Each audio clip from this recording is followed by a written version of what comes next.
Amber, where's your ticket? Where's your ticket? That's right, that's your ticket.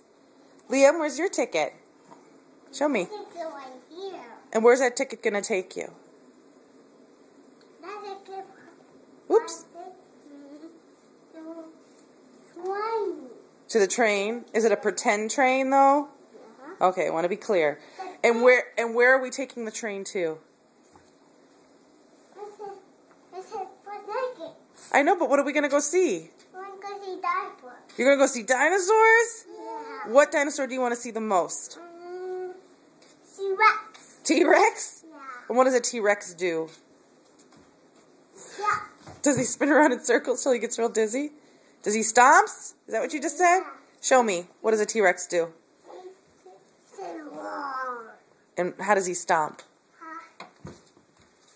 He stop. And what does a T-Rex's arms look like? Does he have long arms or short arms? Big. Well, everything's big on him, but are his arms long like this? Or are they short like this? Big. Okay. Well, we'll see, huh? Are you excited? Yeah. All right. Can you say bye-bye? Bye.